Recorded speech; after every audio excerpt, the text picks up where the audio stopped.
what time it is.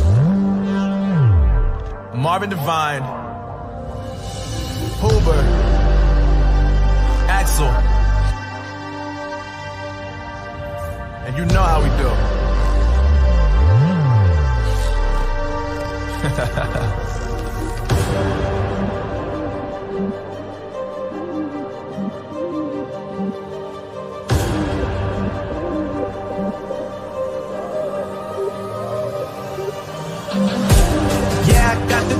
Yeah, I got the juice. Big game cool, make them look like cool. Always play it cool, that's the biggest rule. Forget what they doing, keep on doing.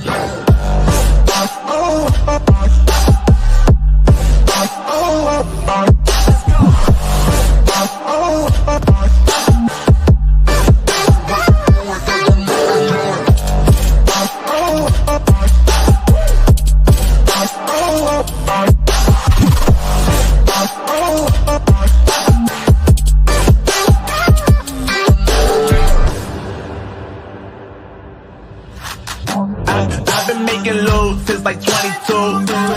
Ask me how I made it right here in the booth. I'm always pursued cause of what I pursue. That's greatness, yeah, I gotta make it, I got things to lose. Boy, wanna get in my crew, but you can't get in my crew. Me, XL, and Huber way too fireable. When this joint drop, better call the troops. And when you hear the drop, better raise the roof. Better raise the roof. You already know what happens when we link up. Let's go. Yeah, I got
Brother Your Moses, mic.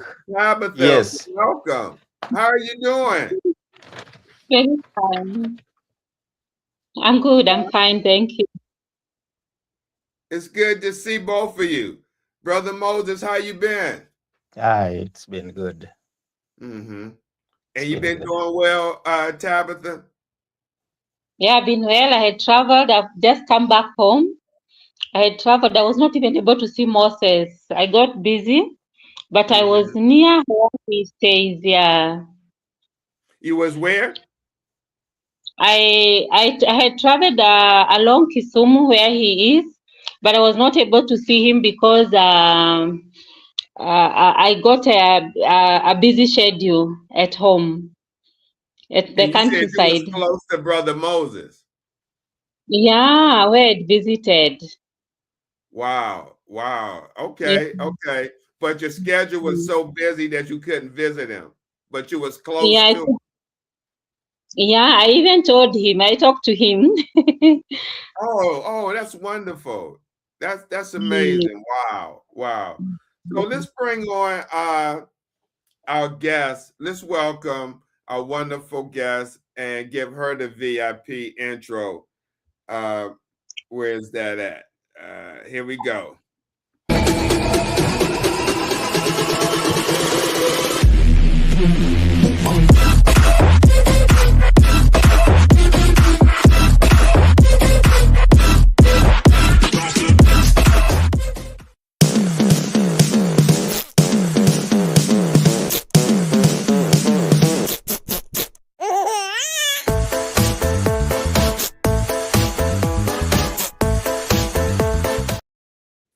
Trizah, welcome to the show. Thank you, Stevie. How are you? All right, I'm fine. We are truly honored to have you with us today. The How are you pleasure is doing? all mine. I'm sorry? The pleasure is all mine. Yes, yes. And so we see you've been dealing with kidney disease for at least 17, 18 years to say, or Yes, more? not really, not 18, but 17. Huh? Yes, yes. This is the 17th year. Okay. Now let me ask you, Trizah, looking back to your diagnosis in 2009, what was the first sign that something was wrong and led you to seek medical help? Oh, thank you so much for bringing me here. So when this was in 2009, that's when I was diagnosed with CKD end stage. So by this time in fact, I don't know, but what really started was the nausea. I was feeling nauseated. Then I was in college. I just started college because I just finished my high school, my O level. So when I joined college, the first term was okay, but now when I get to the second term, I started getting this fatigue, extreme fatigue. That was, in fact, the first symptom. So when I used to walk from the bus stop to where the class was, the building, but that was a bit hectic. So I was wondering, I was doing this. What is happening? Why am I walking few steps and getting this breathlessness? So that was the very first thing I got, the fatigue, the short breaths. Then it went to the swelling. My legs started swelling. Then my face puffed, and boom, I was everywhere looking for a clinic, a hospital, a facility to get what was really happening to me. Then the nausea, of course, increased with time. Yeah, that was it. Wow. Now, that diagnosis can be life-changing. How how did it change your life and your outlook on health? Yeah, to be honest, it was chaos for me because you see, when I started trying to seek help, before diagnosis, it took quite some few months, because the only time, because locally in the marginalized areas, we go to clinics, or back then we used to go to clinics. So you jump from one clinic to the other, and before they diagnose you with the real thing, it's all messed up. So before I reached the referral hospital, which is Kenyatta National Hospital, I'd gotten misdiagnosed for a long time, say for a few months. So when we got to know the real problem, when I got to face a nephrologist, it was really terrible. It was bad news, although I really didn't understand what it was until the doctor said, he was very honest, by the way. I usually thank him because he was really honest. He said it, point blank, he said, "You're suffering from chronic kidney disease. This does not have a cure. You're going to have it for the rest of your life." It hit me badly, especially my parents and my mom, really, because he was so honest. But I feel like he did the best in telling me that, because it gave me a sense of what is going to happen for the rest of my life. And with time, I was able to adapt and know how I'm going to deal with it, because deep down, I'd been told you're suffering from a chronic kidney disease, and it's a lifetime ailment. So it was really bad for me, I will say. But with time, I got used. So I'm well now. Wow. Okay. Brother Moses. Yes, good evening, Trizah. Good evening, Moses. Please be louder. Yeah, it's a pleasure having you. So we don't take it for granted. Thank you. Yeah. Thank you. Yeah. You've lived with CKD for 17 years. Yes. What has been the hardest part of this journey? With this disease has so many challenges, but the hardest for me was really accepting that I have this disease, because it took time. As we all know, there are stages you undergo. Tabitha may remind me. There are stages that you undergo when you're told you're diagnosed with this disease. So the hardest part was that accepting that I have kidney failure, I have kidney disease, and the fact that it's not going to be over until I'm not there myself. That really was hectic for me at first.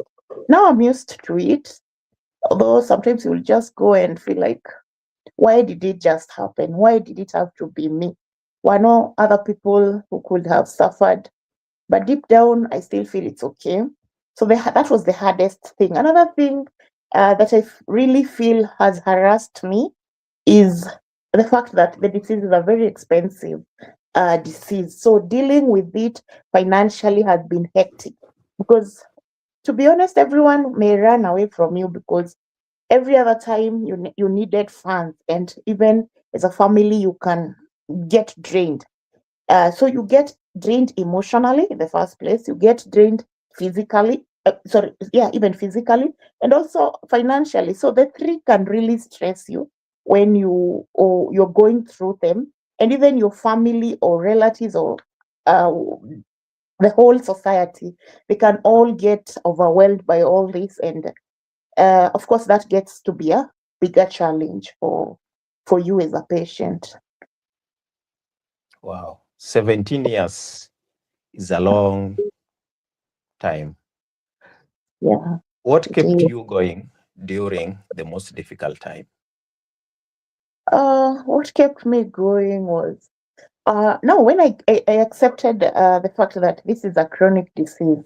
I think that was the best thing I ever did to myself, the greatest justice I did to myself, because with this, I was able now to know how I'll face it.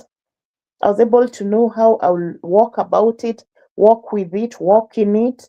And uh, uh,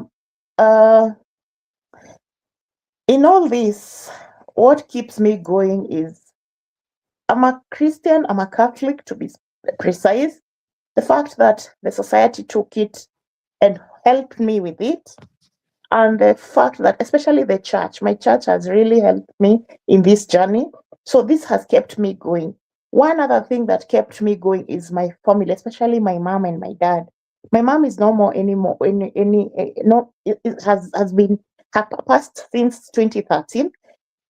But that the fact that they really tried to push me, beside being told that it's a chronic disease, they pressed that I can make it, I can do it. So I really have never wanted to disappoint them. So that is what has kept me going. And the fact that I know that sometimes I feel like as a warrior, the reason why God gave you this challenge in life, there's a purpose. So someone once told me, a priest friend of mine once told me, there must be something God tries to tell you. So with this, you have to find the purpose in your life. And that has kept me going. What is my purpose? What is my purpose with this journey?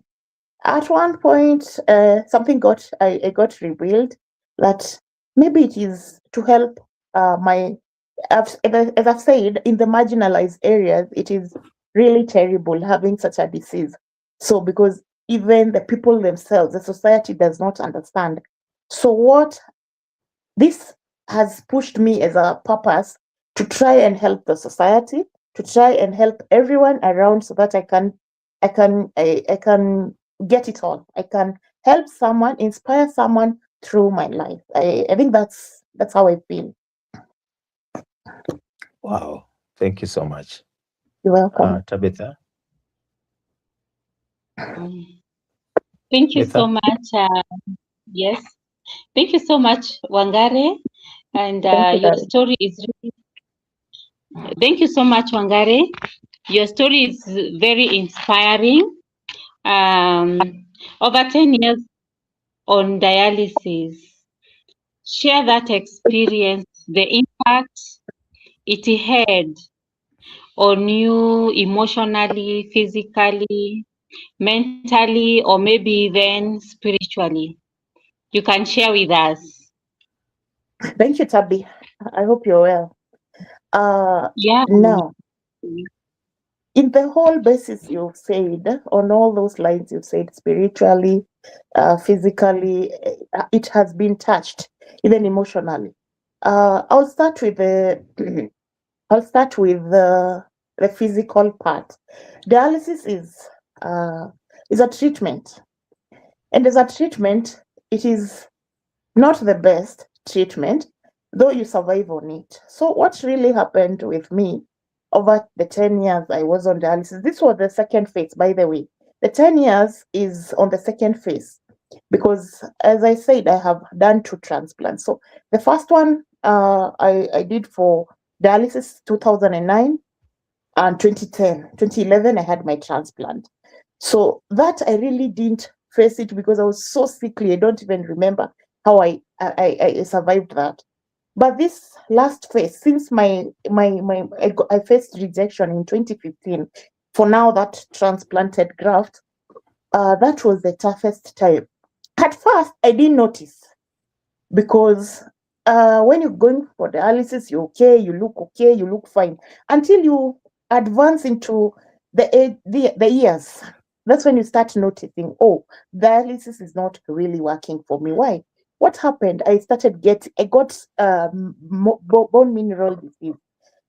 So mineral bone disease, sorry. So this is a disorder where your bones gets affected.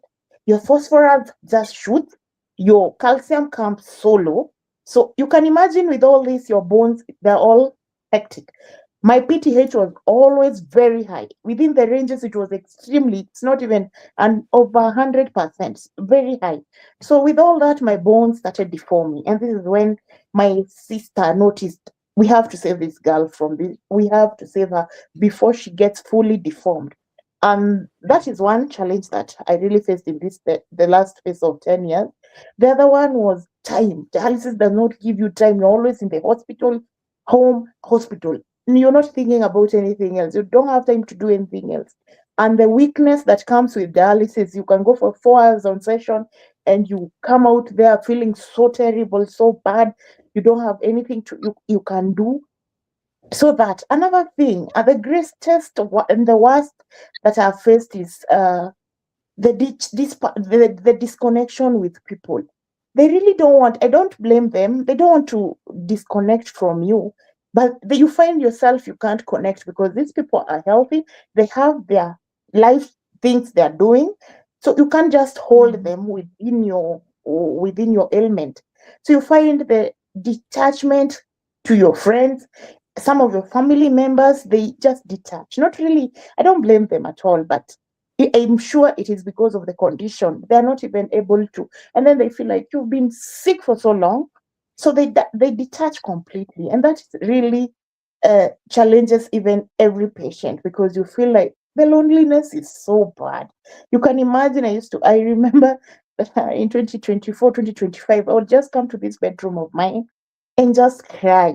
And they're outside, well, in the machines, in the units, and I was just smiling and so happy and excited and trying to help patients. But when I come to this bedroom, I was just crying. Why? Because all that has been disconnected and people will not really understand. Another thing is the spiritual detachment. You see, even if you're a Christian or whatever religion you belong to, somehow you're detached from that because you start even asking your God questions. Why me, God? Why didn't you give this one who like like in my I will tell you something, in my community there's so many young men taking illicit brew, bad terrible brews, and you can imagine I was looking at them and telling God, Yani means you can give me this condition and I was so healthy. And these people, they're just buying a disease, like they're taking illicit brews, spoiling their organs, like the liver, I can imagine then the kidneys. And you gave me this condition when I was so okay. I was going to campus. You just gave me this one and stopped my life. While these people, they're just here wasting money and wasting their organs and wasting their body, buying an expensive disease. Why? So that one really even, you feel like even giving up on this God, you know? So that's everywhere it is. You will feel like in all those aspects, you will get affected in all those areas, Tabi. Thank you so much, Wangare, for sharing such a very inspiring story. I'm sure somebody somewhere is drawing strength from your story.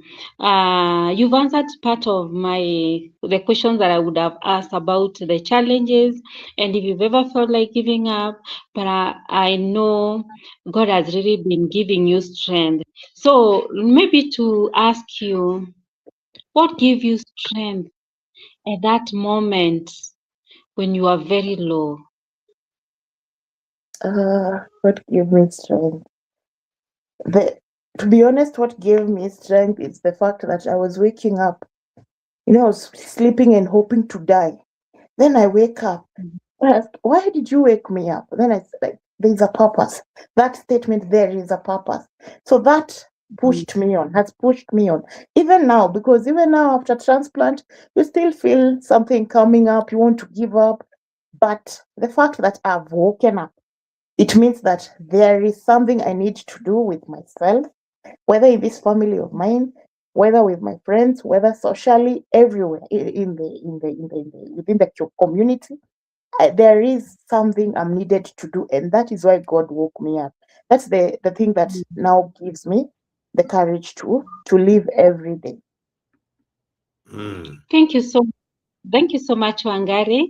And I'm hearing this word, purpose for our kidney patients. As Wangari has said in her story, we just need to find our purpose because it will keep us going. Over to you, Brother Steve. Thank you, Tabitha. I appreciate that. Trizah, what coping strategies, support systems, or habits help you survive those years on dialysis? Okay, thank you. Thank you for calling me Trizah. I find it very nice. Thank you. Anyway, what has pushed me is I would say the help I have always gotten from people. I would like to even appreciate my high school friends, the society, as I said, the church, the doctors, everyone around me, the circle around me has always pushed me in, and those are the things that that help you gather the courage to go on, because everyone is willing in their own way to help you. So how do you help yourself when everyone else is pushing you or is pushing for you? So those are the things. And another one is the fact that my mom passed, and I feel like she would have wanted me to do greater things with myself. And the fact that I got sick while very young, I was only 19. So I feel now I'm 35, I'm turning 36 this year. So I feel like there are so many things that are boosting me into living, into surviving. And I think that's all, Steve. Wow. Wow. I know support makes such a difference in long journey like this. Were there any people, prayers, or routines that made the biggest difference? Yes, a lot. I will not even. I may not even be able to mention them, because at this point you're not even able to pray for yourself. The prayers I keep telling myself, most of the prayers that have made me survive are external, from people from outside. There's something else. Well wishers. You see, in my country, in my society, especially in my community, we have this tendency of trying to help someone, especially if they're sick. So we do these fundraisers. So with these fundraisers, when you needed something, like for my second kidney transplant, a lot of money was needed, because you have to do some things like plasmapheresis. It is very expensive, and it's in a foreign country you're going. So the fact that they push you even with the funds, they are willing to help you, they are willing to make you survive. Those are the things. The prayers were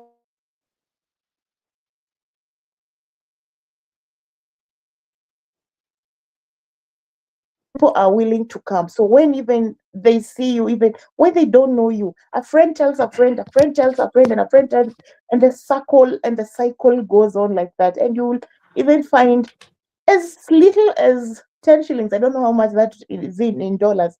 It's 0 point something, if I'm not wrong. So you can imagine someone is willing to help you with even that little that they have, so that they can save your life. And it means a lot. Even in the little they give you, it means a lot, because it helps you get the millions you need. Because in my country, it's millions. The millions you need for your transplant, for your drugs, for your labs, for your everything within you.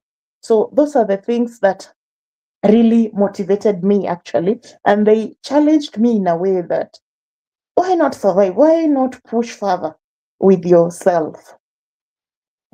And also reading. I love reading a lot. Myself, I like writing also. Somehow an author. But I love, in this, I get it from reading. So I read a lot of books. I read a lot of things that are inspiring, of stories of people who are inspiring. I listen to good music that is giving you hope, and it's pushing you in its message. That's and that and also I also listen to people. Sometimes people think I talk too much, but I also listen to people. And as I keep saying, even if you're sick for one day and another one is sick for 17, like Trizah, we all have our own path. They have an experience you may not have had in those 17 years. And that is all that pushes me on, Stevie.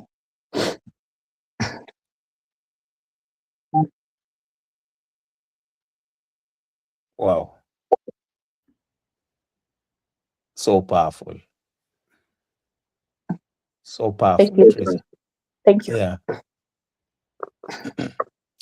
Now, Trizah, Mhm. tell us about your kidney transplant. What was the journey like for you and your family? Well, which one, Brother Moses? The first one or the second one? I was going to ask the same.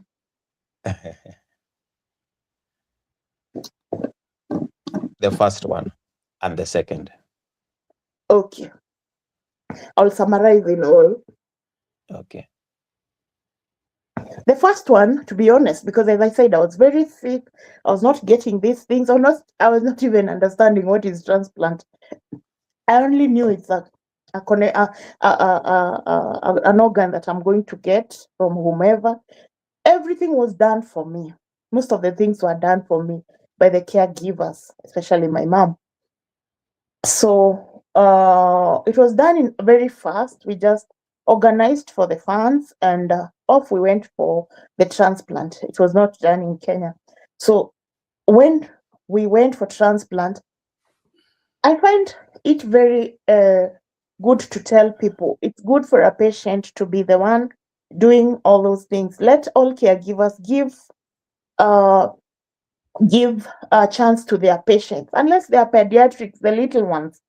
But if someone is over 18, let them know about this disease. Let them know about the transplant. Because when I got my first transplant, that was on 26th of March of October 2011. That was donated by my big sister, my eldest sister, Shiko. She donated her organ, and I really appreciate her because all donors are gems. When she gave me that kidney, I only realized it on the surgery day. Everything else, they were doing it for me. They were learning about transplant. They were the ones knowing about the drugs. They were the ones knowing everything that you must do after transplant. So for me, it was just coming home and getting the drug. So somehow, that's how probably I messed up with my first transplant, because everything was done for me. But it was successful, as I will say. It survived for 4 years. I was able to be buying drugs and going for clinics until my mom died. I did my first transplant in 2011. Then in 2013, my mom died. She was the one doing everything, from buying drugs to pushing me to taking to me for clinics and all that. Then, boom, when she died, everything changed. Nobody was there because everyone after transplant, especially the first transplant, everyone, in fact, this goes to you, Tabi, because I know you are a counselor. Everyone thinks that you're healed. You're not healed. They feel like they don't have anything else. Even the society, especially the society, they feel, why are you taking drugs? We thought you got treated. You are healed forever. So that is how my kidney failed in the first graft. They failed in 2015 because after mom died, nobody was there to nurture my health, nurture my kidney, nurture all I needed.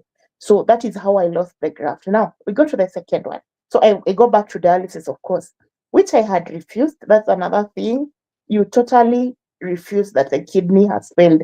You face the real biggest challenge. In fact, I can say that is another one that you have to undergo counseling for, because you can easily die because you cannot just accept that your kidney has failed. So I come to 2025 March when my sister, my other sister, now the one following the eldest, now the second, we are four. We are eight now, my family, but four sisters, four girls and four boys. So my second sister says, no, let me do it. So, of course, in the 10 years, I was wondering, why are they not willing to donate?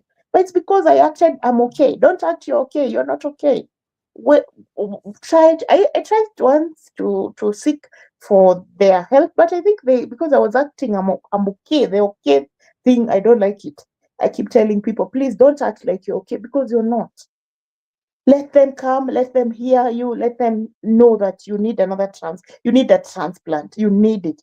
You're not okay just because you're going for dialysis.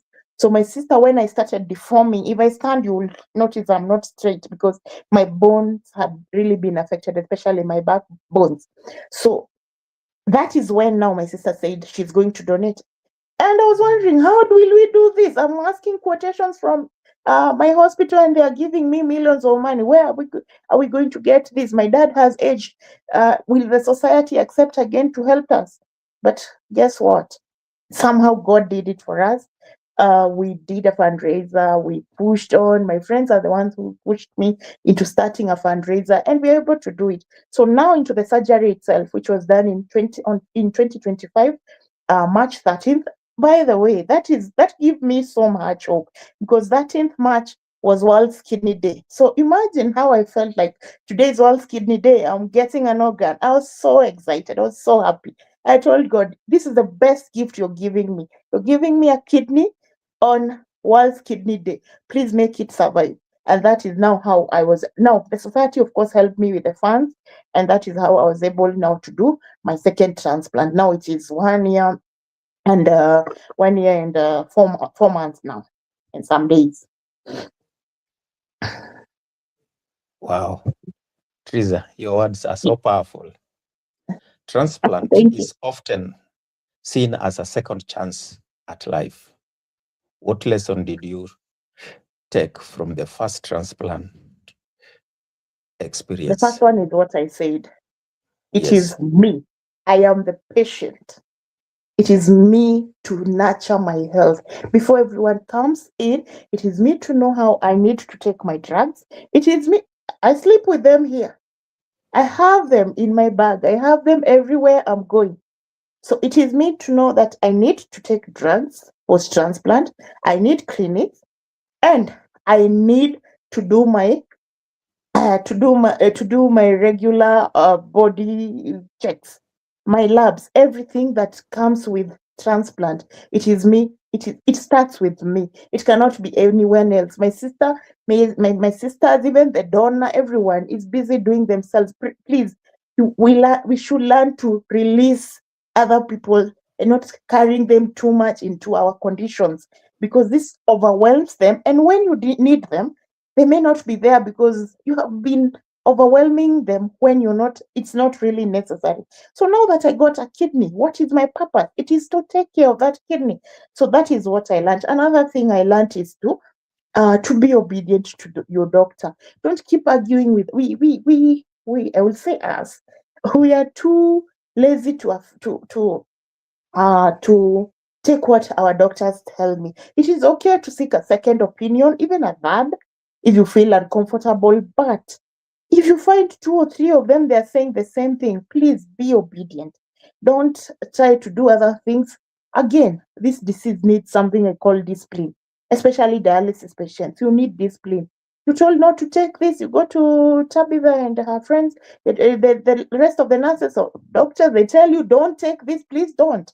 Why are you killing yourself while you're sick? Not unless you're not comfortable. But all that comes with acceptance. Wow. Thank you so much. Tabitha, back to you.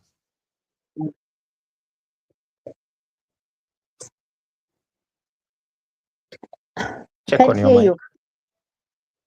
Check on your mic. Okay. Back to you, Tabitha. Thank you so much, Wangare. Your story is really, really interesting and quite very good.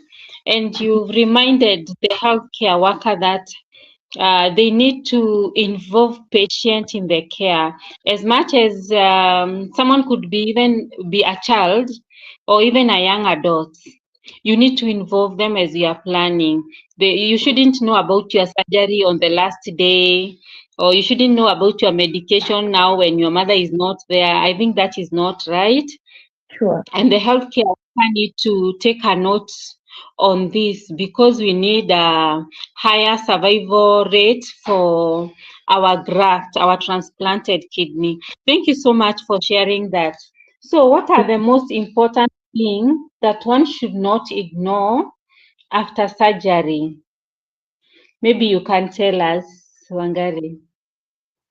I will say any kind of change with how you started with your transplant, be it stomachache, be it diarrhea, be it crazy headaches, just make sure you're being checked, because it could be it's sending a message that you're not okay. Any rise in BPs, any rise in if you're diabetic, if you're hypertensive also, any rise of that should help you, and you should rush as fast as you, especially diarrhea, just rush to see what is really happening, if the drugs are okay, if you're on high or low dosage of those drugs, because they can affect you if they are refusing your body. Such things you should. Another thing you should look into is your dosage. Don't change your dosages. Don't do that. Don't refuse to do your tacrolimus level or your cyclos or whatever the levels. Don't refuse to do those things, because they are the guidance to your the drugs. They are the guidance to how your graft will perform in between. So all those things that include or are involved in transplant, just be keen on them. Be very keen. If you, again, something else I see people saying, when we do transplant, we should eat everything. No, me, I keep saying no. There's an X I put there at the end of the right. We can't just eat anything. We have labs we're doing every day. I can't have a potassium of 4 point, almost to the border, 4 point, and I keep eating potassium, or even at the borderline, which is 3.5. No, I can't. So you check even the labs. You help your nutritionist should help you. So we cannot just say, and that is again goes with the fact that we think we are healed after transplant. No, a transplant is another treatment. And when we get that into our head, when that fixes into our head, we are able to survive a transplant. I don't know how long my graft will survive, because I know these things, and we can't refuse that fact that it may, but I'm going to try my best every other day to do what I'm supposed to do. So if it ever fails, God forbid, I'll know that I had done my part in the what is it called, or with the acquired knowledge I've gathered from doctors, nurses, everyone within the medics, even fellow patients. I'll make sure, I'll try my best, even if it survives for 20 years or 5 years or whatever time period. Those things I'm going to try my best, and it is us to try my best. When you know that it is you to nurture your own health, that gives you the freedom to live and to lead a good life post transplant. Thank you so much, Wangare, for sharing that. And for a patient who has just been done surgery, kindly do not ignore if there is a change in blood pressure, a change in the blood sugar, if there is a fever, if there is diarrhea, if there is change in any change in skin color, if you have nausea, vomiting, maybe you're also not sleeping, you're worrying a lot, you should not just take it for granted. See your physician, and again, also for those routine checkup, kindly make sure you follow your routine checkup as the doctor prescribes. Thank you so much, Wangare, for that.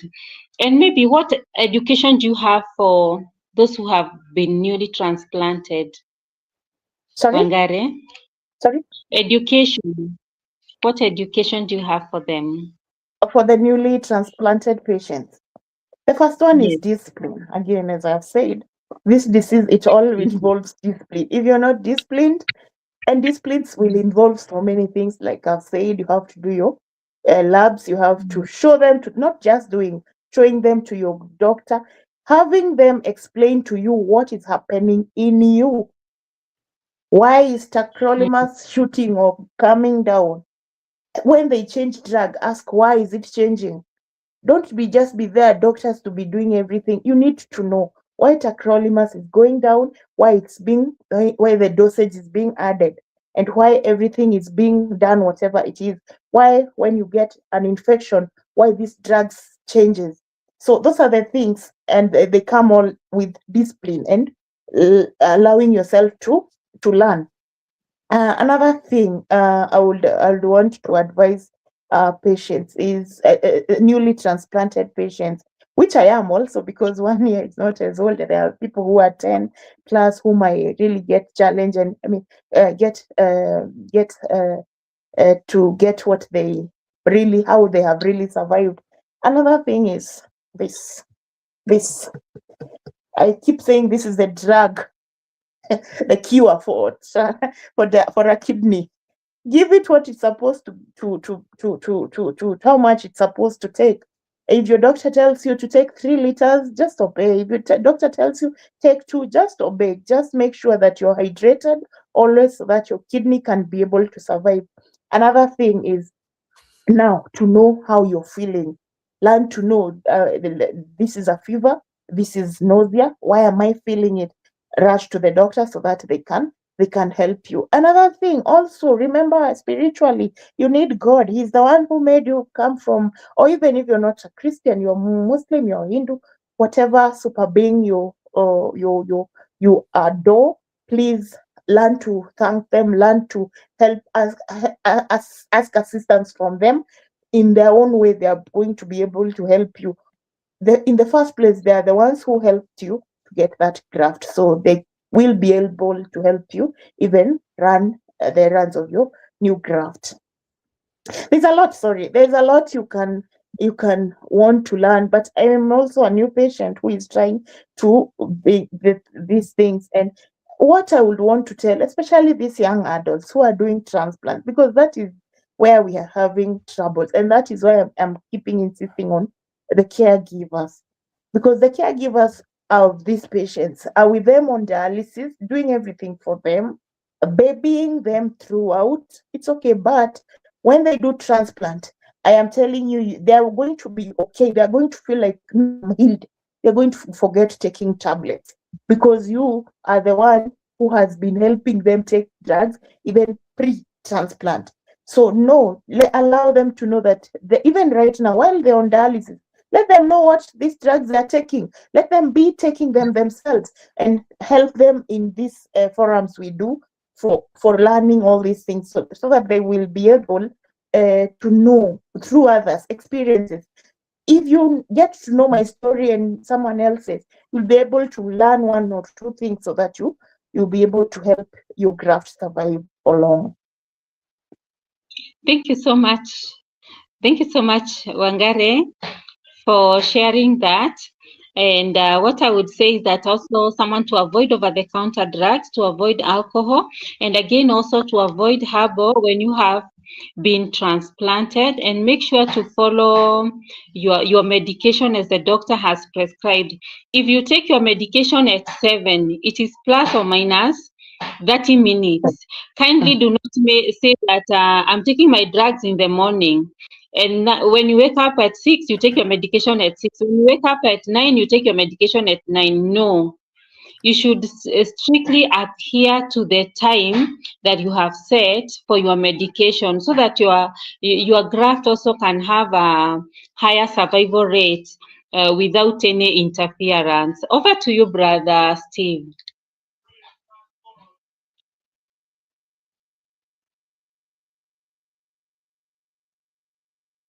Thank you, Tabitha. I appreciate that. Brother Moses and Trizah, help me understand the culture. So is your first name Wangare or is it Trizah?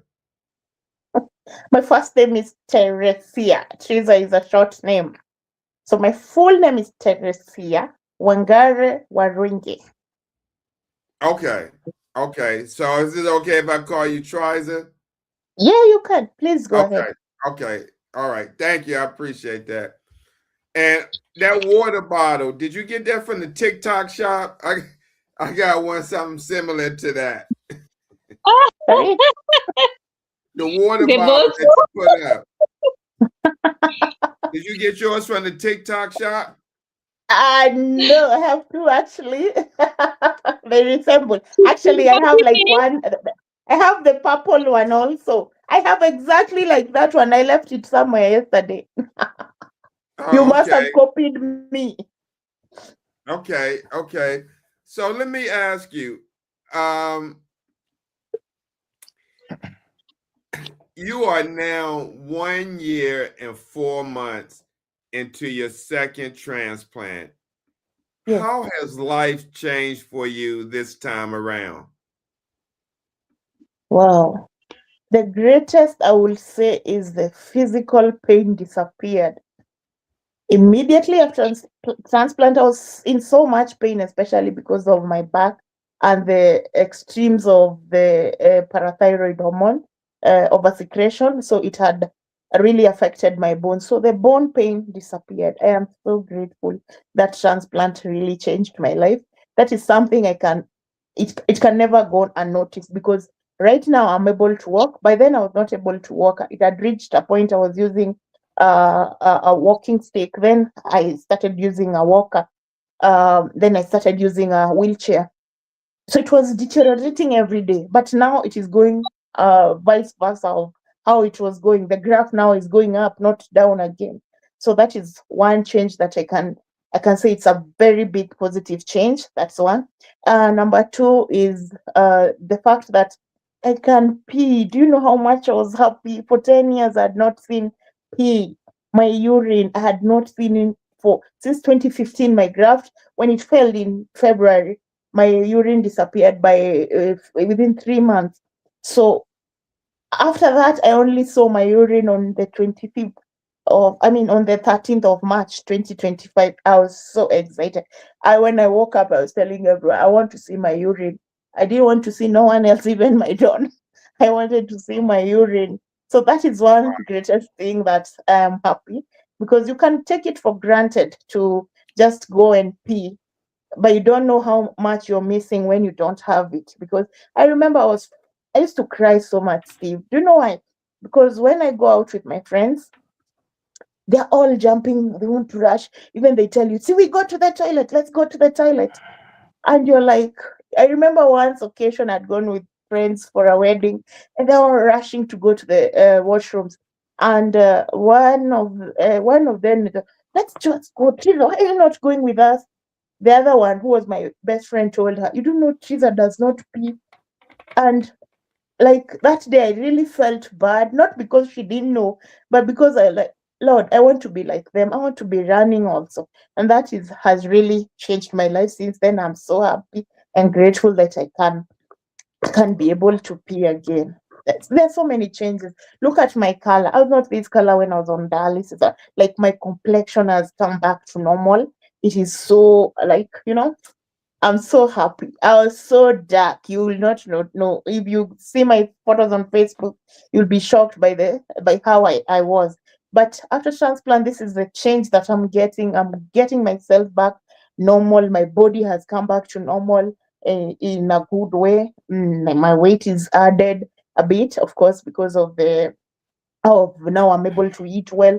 And even that restriction in eating, it has really changed. So even if I said you cannot just fully eat everything without having to check your labs, I can say it is not as restricted as that of dialysis. So much has really changed, and I'm so grateful. I will encourage everyone for a transplant anytime. Wow. It's so encouraging to hear that you are doing well. Thank you. What are you enjoying most about life after transplant right now? No. What I'm enjoying most is the level at which my advocacy has come. Now, that is the purpose.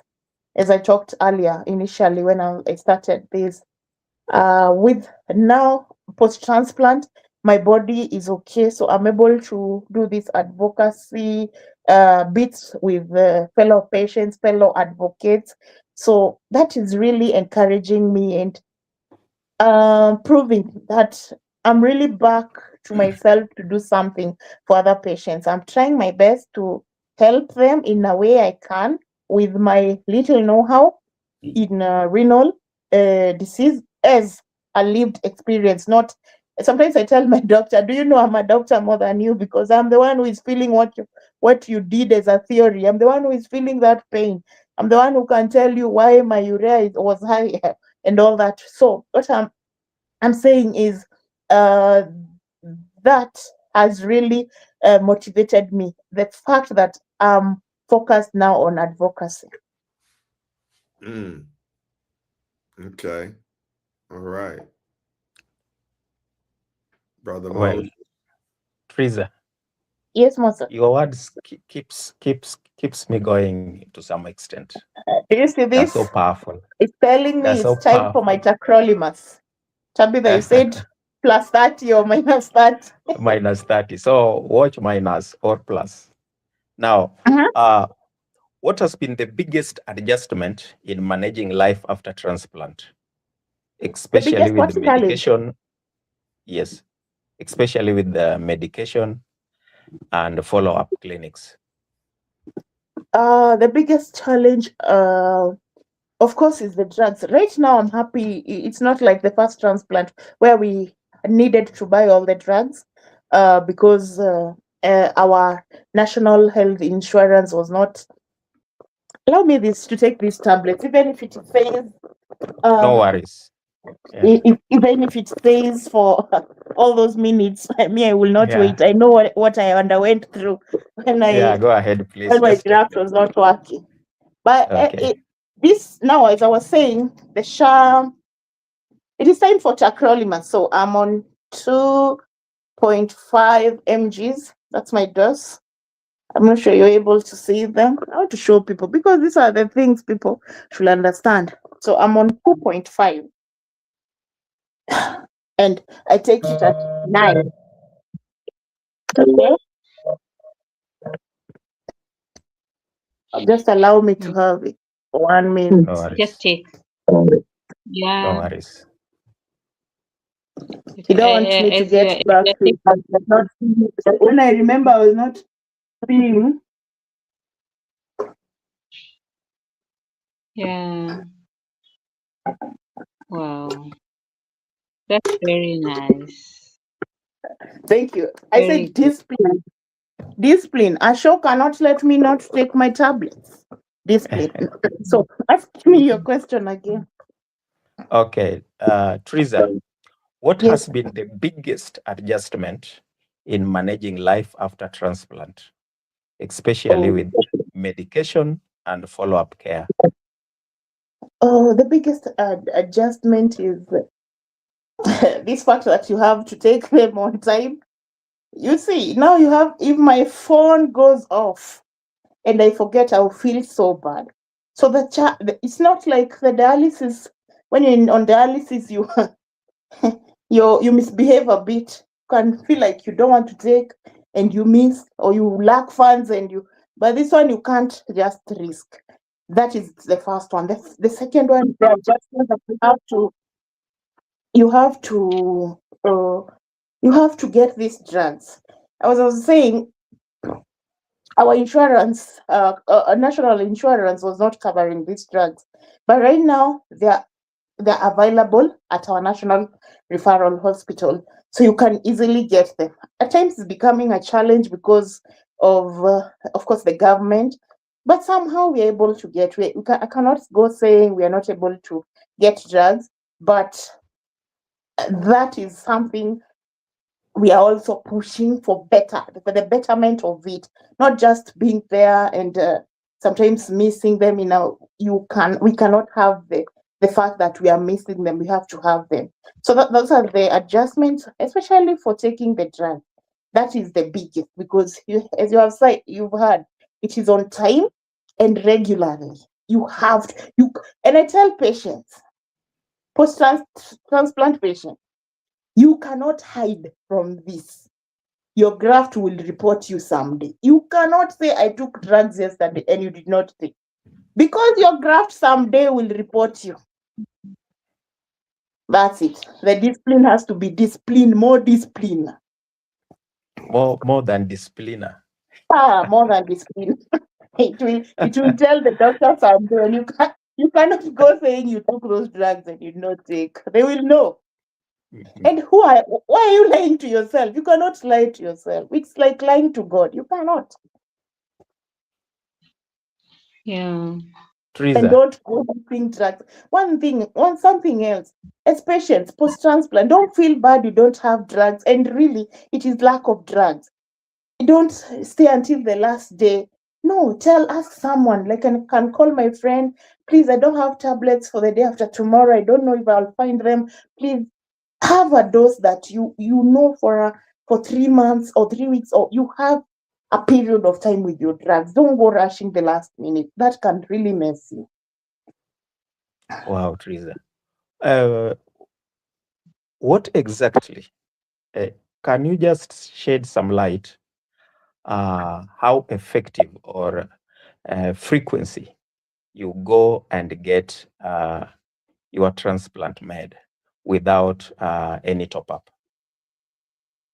Are there months or years or weeks that you can go without buying them yourself, or it is being catered? Okay. I mean, just you can give it maybe 1 out of 10, 2 out of 10, something like I will not do that. I will not do that. You know why? Because these drugs, you may, because we only get with what we call SHA, the National Health Insurance Fund. We get it at only one hospital, the referral, not one, the 3 referral hospitals in Kenya. So what happens if you go and miss, and it's only one? The challenge is that you only have to get them once in a month. So if you go that time and this drug is missing in the counter, you will miss it. That one you'll have to buy. You have no option because you have to take that drug. So that is the challenge. The fact that you can only use this insurance for one time. If you press it and when you press it and it has already shown that it has been pressed and you have accessed it, and there were no drugs that you needed, maybe there were not 2 out of your 11 tablets or 2 or 5, then you may have to buy it from outside. So there is no, you cannot say just one. Sometimes you'll go and find them all. Sometimes you'll go and miss some. Sometimes you will go and miss the most important one, the three main drugs, prednisolone and mycophenolate and tacrolimus. So what do? You have to buy them. You can't say that because it's missing at that referral hospital, you won't take.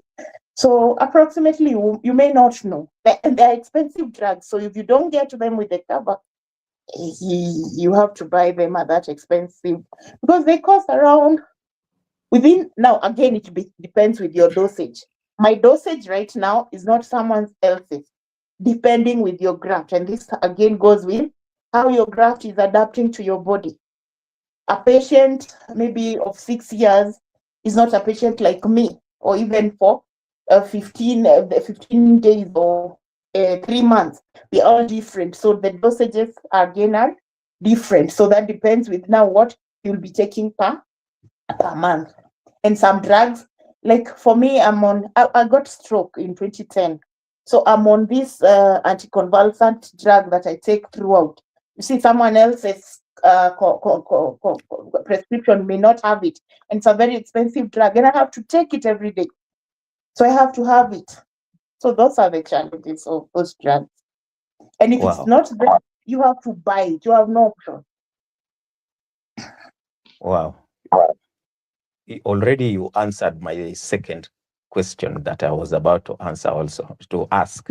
But let me just ask, what advice would you give to a patient about staying consistent with the treatment? Already that one is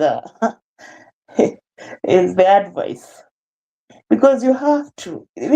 I'm not giving anyone an option of no, unless you don't want to leave. That is the only time you can say you can't be consistent.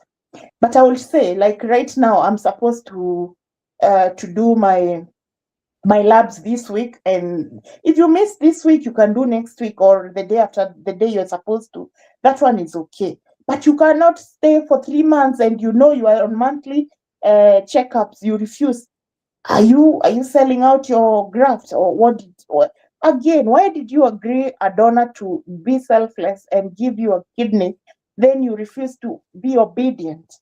You have to want to nurture that graft, that special bin that someone donated, and to thank that person, not in words, it is in actions. The regularity, the consistency of doing the clinics. And again, learning to study them yourselves before when you get to the doctor. Just read at the urinalysis, the urine routine. Know that this is this thing is not okay here. This means that I have infections. When you see protein, what does it mean? When you protein present, when you see in your full blood count, you see that your lymphocytes, I don't know, they're doing what, your white blood cells. You have to know those things before you reach to the doctor and for further explanation. At least you have a clue of what is happening with your graft, because those labs are showing what your graft is doing. Low HB. Why do you have low HB? Why do you have so much high HB post-transplant? What should be done at that point? Those are the things you go to discuss with the doctor, not just listening. Talk to your doctor. Thank you, Trizah. Tabitha, back to you. Thank you. Thank you so much. Maybe in the interest of time, I just want to congratulate you, Wangare, for being a great leader. And, you know, a leader starts by leading self, and you have fully demonstrated that you are a great leader. You're not even afraid to take your medication in front of even the social media. And that is what we really advocate for. It is your time for drugs.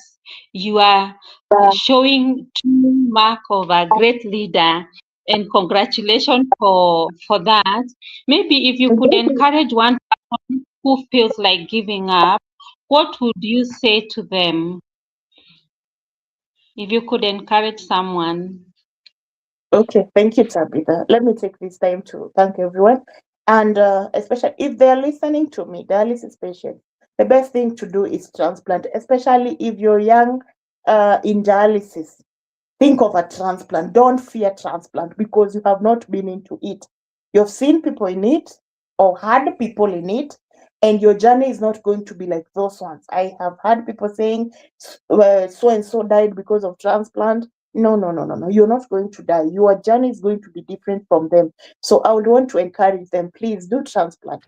Pre-transplant, earlier transplant, even if you get CKD before at stage 4 and they tell you do a preemptive, just do it, because you may not feel the pain we felt for 10 years, for the desperation, the time wasted at on dialysis. So just consider transplant. Another thing, please be obedient. This is something be disciplined with everything, especially the dialysis patients, and even us post-transplant. Just be disciplined. Remember, it's your drugs. Remember, it's your life. It's no one else's life. It's not the doctors, it's not your nurses, it's not your family members, it's not your parents. It's your life. So to help yourself, make sure you're disciplined in everything you're doing. The other thing is togetherness. Come together. Come come socially. Talk about it. Don't be shy. I cannot feel shy because of checking drugs. No. I even work with my fistula. See my fistula. It's so big. I love it very much because this thing saved my life for 10 years. So don't be shy. Then always remember you're a patient. There's nothing to hide. Some people will tell me to wear covering clothes. Why? I want people to ask me what is this, and I teach them with that. So because I want someone to know, because at 19 I didn't know what CKD was. I just knew people are getting kidney failure. I didn't know how it was going for them. So I want someone to learn through me, and this is what I'm trying to do in my advocacy. So that's something else I would want to tell people. Don't be shy about the disease. You got it. Don't blame anyone. Work with it. And you're going to survive. Work with other patients. Work with everyone. As together we can do so much, especially here in Kenya. Thank you so much, Wangare, for sharing that. You said you are an author. Where can people get your book? I am on it. The first edition, I'm on it. I'm going to let you guys know. It's almost. I hope it's going to encourage people, because it's written by me, not any other person. Me sitting down here with my laptop and writing it every other day. Someday maybe I'll be able to share. I just said I'm an author because deep down that's what I do. look forward to actually reading your book and even your story. And I'm sure this story you have shared here is going to be a great encouragement to so many people. Thank you so much for coming to our show. I would like to hand it over to Brother Steve. Thank you, Tabitha. It was a question was missed, but I follow up on it. Trizah, from a medical and nursing perspective, what are the most things transplant patients should never ignore after surgery? After surgery? Mm-hmm. Please, never ignore. You asked for what should people never miss? So I said, what are the most important things transplant patients should never ignore after surgery? Oh, as Tabitha had also mentioned, we shouldn't ignore things that are unusual happening to you, even a cold, a fever, anything that is extraordinary in your body. Remember, you're already on an immunosuppressant, suppressive drugs. So anything that is coming to you, you should not ignore. You should not ignore that you need to do labs, because that's a great ignorance. Why would you ignore going for labs because you have other things you're doing?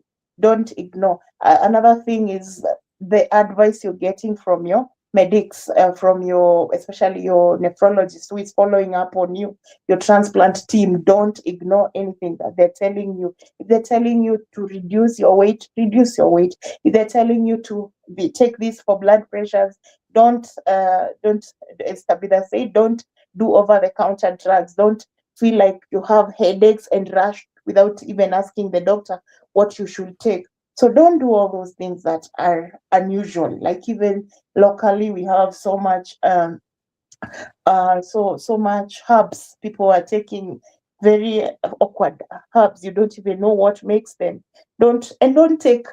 I told myself I will never take unboiled water, whether it is from where or where. I don't take unboiled water, and I like boiling it mostly myself, because there's so much you can get from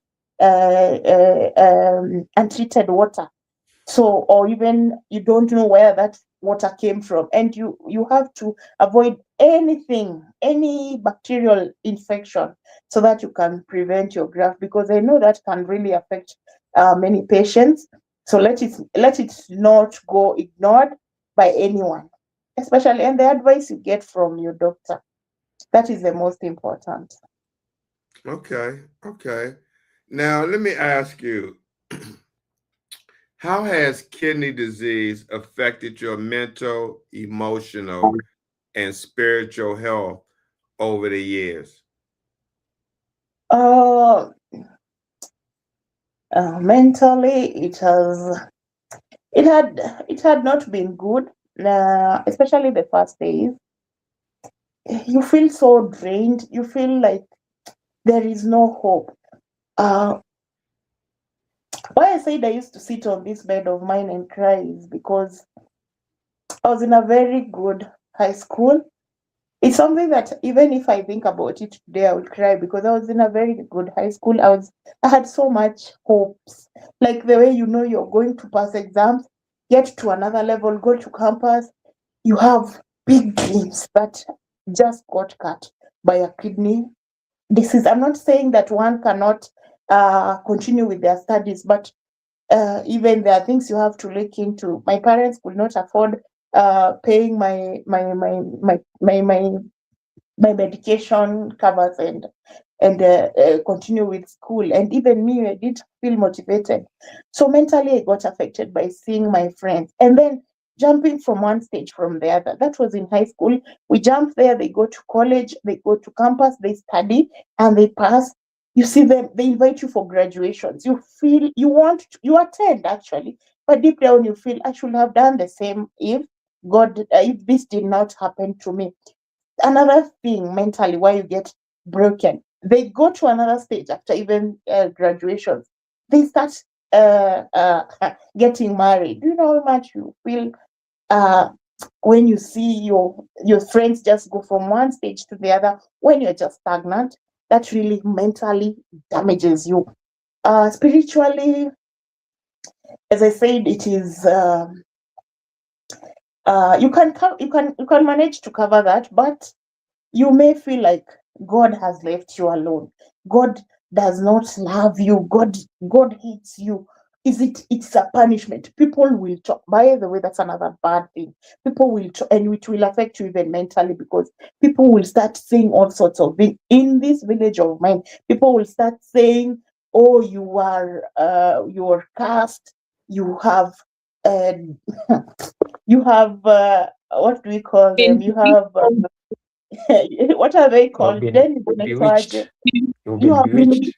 bewitched, and you owe your they told me my great grandparent had some then they had something they owed someone, so that's why I got sick. And I asked them, so even those people in America, in China, they get CKD, they had debts somewhere, so it doesn't add up, but it can really mess you, because even your relatives, because of lack of know-how, they start believing those things. They start thinking, oh, maybe she had a debt, that's why you have this kidney failure. So if you're not knowledgeable, you may end up getting more damaged mentally and they all come in the same angle with the spiritual, because they start affecting you. Your spiritually your graph goes down.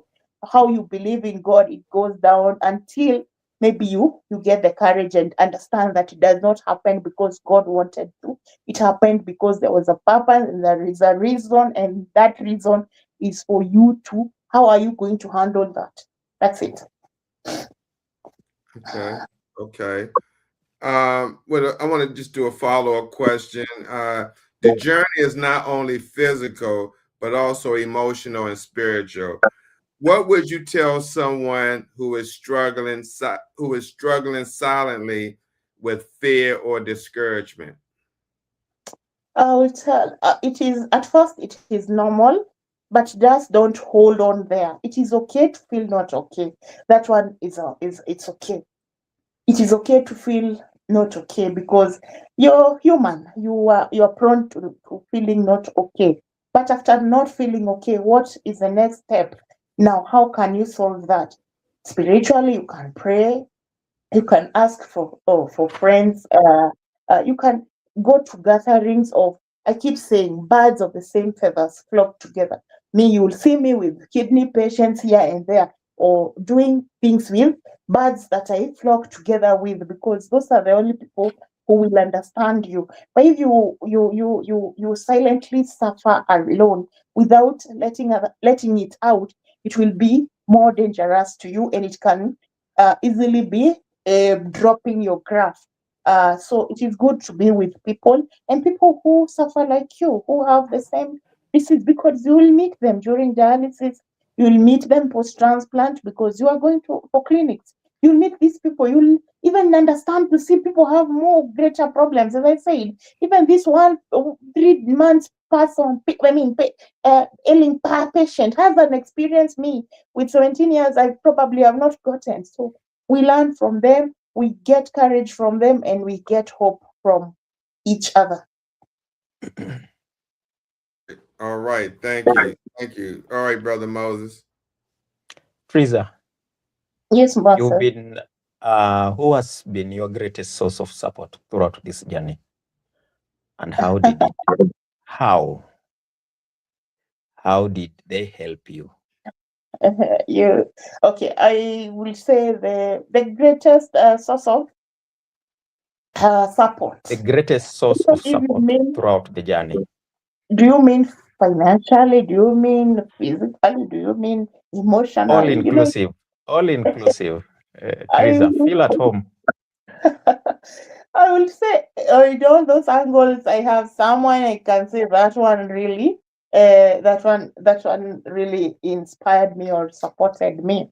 Financially, I will not go saying names, but I will say the society has been but the greatest person is my dad. I've used most of my dad's properties because they had to sell properties to sustain my condition. But he still survived. He's now old.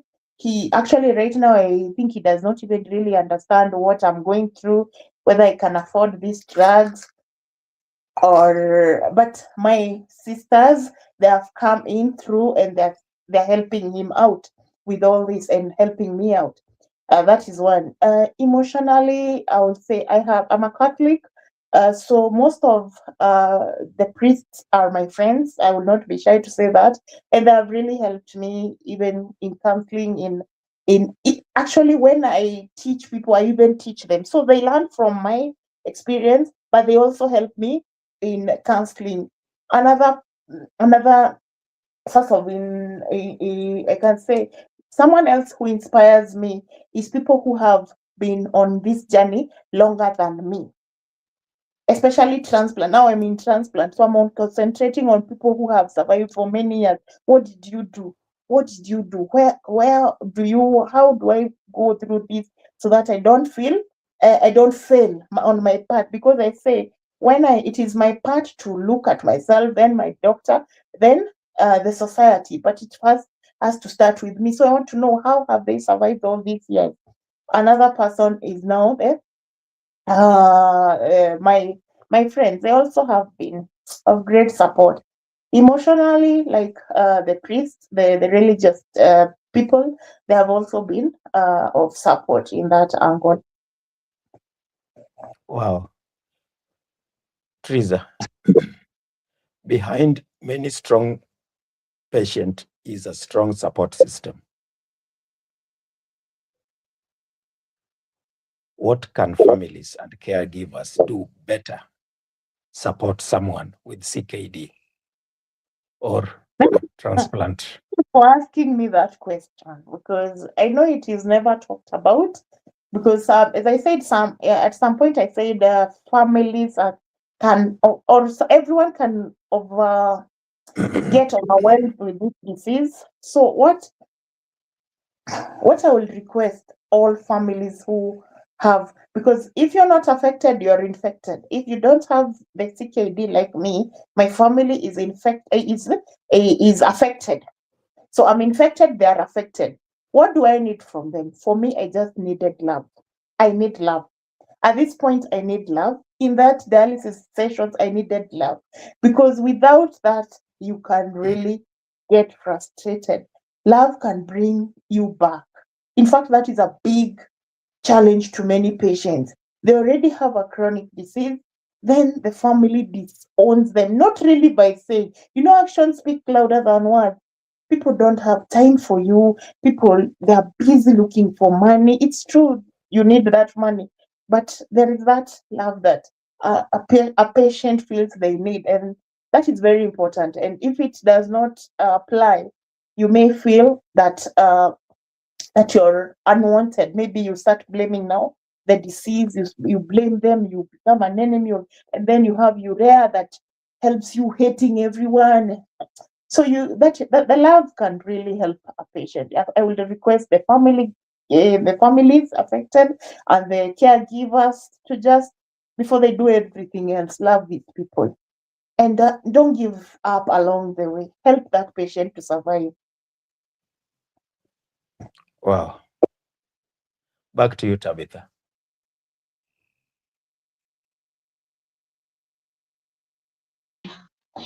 Thank you so much, Brother Steve, and even Brother Moses and Wangare for being there.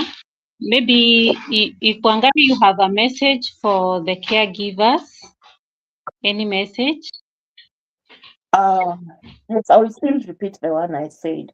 Please let a patient be a patient, especially the young adults. Let them be a patient. Teach them when you're learning, like when they come to you as a counselor, let you, as you're teaching them, also teach the patient more than this. Let the caregiver also understand that the patient needs to learn this. Another thing, let the caregivers need to know that you have to. Let me first appreciate them for being there, because many run off, many run away because of the getting overwhelmed by the disease. But I would love to appreciate the fact that they are there and they're willing to help. Just understand us, understand the patients. We go through a lot and it's bursts out. So how do you manage to handle us with today the urea is very high, you don't feel like eating, you don't feel like doing anything, you don't feel like showering. Kwanzaa me, I was very good with that. I didn't want to shower, I didn't want to eat, I didn't want to do nothing. So how do you cope with that? How do you deal with that? That is for the caregiver. Be kind, be gentle, and help us out. We need you, actually. We need you.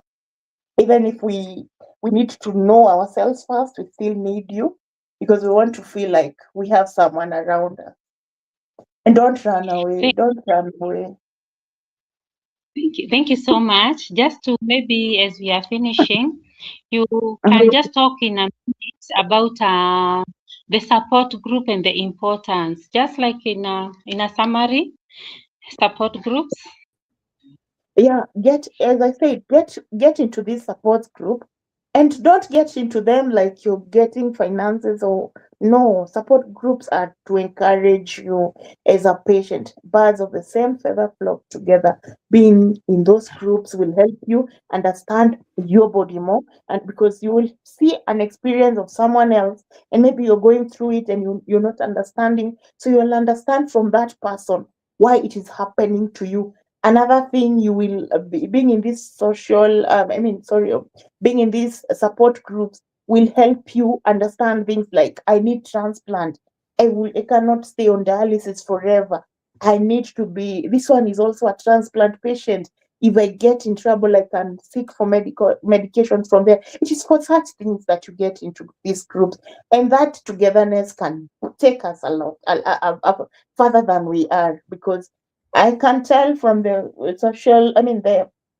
the support groups, mostly the big one that I'm in, I see people getting help. Even me, I get a lot of knowledge. I get to understand, oh, this is happening because of this. So even when I was feeling this, I was feeling it because of this. So with that, you're able to cope, and you feel that you're not alone. You will see that. So I was reading somewhere, maybe Steve can tell us that in America, they're suffering so much, especially the Black Americans from CKD. So you understand, even it's not even in Africa only, even in this America, Europe, Asia, everywhere, Australia, they're all suffering from it. So you're not alone. We are many, and we are millions of people. How do you survive? You have to survive alone to join the rest of the world. Thank you so much, Wangare. Thank you for sharing your story. It is so inspiring. I'm sure it's going to help somebody somewhere, and change the way they see themselves. I would like to hand it over back to Brother Steve. All right, thank you, Tabitha. Wow, Trizah, your story is amazing. And let me just say to our viewers, we thank you for sticking around, even though we went over 30 minutes. We thank you for sticking around and hearing this amazing story. We hope today's conversation has encouraged you, educated you, and reminded you that no one facing kidney disease is alone. Now, with that being said, Trizah, thank you so much for sharing your powerful story with us today. Your journey is a true testimony of strength, endurance, faith, and hope. And we pray that your story will encourage someone watching. I'm sorry, you got some feedback in there. Encourage someone watching today may be facing kidney disease, dialysis, transplant waiting, or recovery. you are a living reminder that there is life, hope, and purpose beyond diagnosis. Trizah, do you have any last words before we end the show? I would love to appreciate everyone. Thank you guys for what you're doing. I've been watching you guys. Thank you so much, Steve, and Moses and Tabi for the show. May God bless you. May it be of help to many patients and the people, everyone. We all need this know-how, because the greatest thing that we lack is know-how. But with know-how, we can get further, go far, and let me keep insisting to the dialysis patient, please look forward for a transplant. For the transplant patients, remember to do your labs, remember your drugs. These are the most important things that you need in your or post-transplant. You do that, the rest, leave it to God. He will do unto his wish. That's all I can say. Thank you so much. Wow. Thank you for that powerful statement. And on behalf of myself, Steve the Kidney Nurse, my co-host, Moses Kennedy, the Kidney Ambassador, and Renal Nurse Specialist, Tabitha Matekwa, thank you for joining us on Kidney Hub East Africa. Please remember to like, share, follow on Steve the Kidney Nurse YouTube channel, Steve the Kidney Nurse Facebook page, and the FIGO Initiative Facebook page for more kidney awareness, education, and survivor stories. Until next time, stay encouraged, stay informed, and keep hope alive. Thank you, everyone, for watching. Brother Moses, Tabitha, and Trizah, thank you so much for joining us tonight, all the way from Nairobi, Kenya. We see everyone next time. God bless and take care. Bye. Bye-bye.